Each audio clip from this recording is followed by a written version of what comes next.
What you're looking at is the latest feature in Kiri Moto 2.4, which is image import. So make sure you're running at least 2.4. This allows you to bring in PNGs, turn them into solid models, and then do everything you would do normally with a solid model. So the way you get to this, I'm just going to walk you through the different options. Imagine you bring in an image, like let's just drop something in here, relatively iconic Nagel image. So the first thing you'll notice is it's a little bit rough. Also, it might be inverted. So we want to take care of the inversion, and we want to take care of the sort of graininess of that. So the first thing I'm going to do is do exactly the same import, and I'm going to invert the image. So let's invert it. So the new one's going to come in inverted. Let me scale it down a little bit. So you'll notice that this is the raw image over here, and this is the inverted image over here. And the inverted image just looks a lot better. So this is all image dependent. Typically low values are going to be low, and like wider values, brighter, are going to be taller. So let's get rid of those guys and make a couple other changes. So when I bring it in this time, I'm going to make sure that we invert it, and I'm going to add a blur value. So let's say like 25. And you can see that that actually makes the image a lot more sort of useful to work with, because those highly faceted images are going to be slow to process and take up a lot more memory. So the blurring is actually really, really useful and does end up with better print qualities. So one other thing that we might want to do is, let's see, this has a border on it. I'm going to take another piece of artwork that has high alpha on it, and the problem with this is you have to invert the alpha, invert the image. Let's add a blurring to it.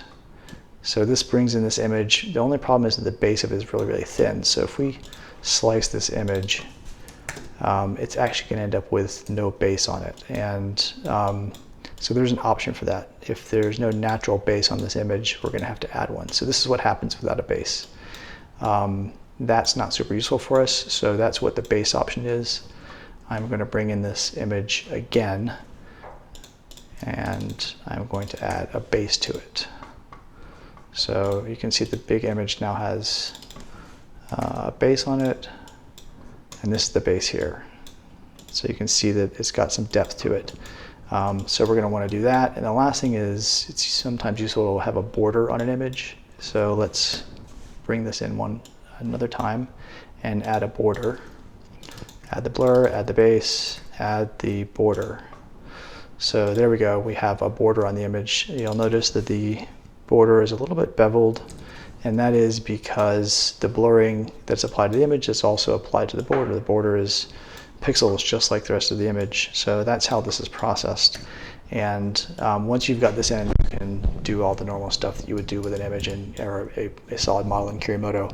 One thing to note is that these are really high polygon creatures, so they are going to consume a lot of memory. They're going to be very, very slow to process. And there are a couple things that we can do sort of about that. Let's just zoom in on this as soon as this is done and take a look, and then maybe I'll fast forward through some of the other parts of this so you don't have to watch the slicing and the rendering going on here. Almost done, almost there, almost. All right, so let's get down here on a detailed part of this. So you'll notice in here that there are just a lot of little bumps and ridges, and that's just because this is a highly faceted part. So let's just do a prepare here so we can see a little bit more what we're talking about, and then I'm going to bring in a couple of G-code samples with different settings. So typically you want to preserve detail in slices, but in highly sort of organic and faceted images like images, we're going to actually not want these things here. And so a setting under preferences that usually says parts here, best poor, good, you're going to want to set it to poor. That's going to make things process a lot faster, and we're also going to get fewer of these ridges around here. So if we had done G-code with the settings at higher settings or better settings, we're going to end up with counterintuitively more sort of vertices here.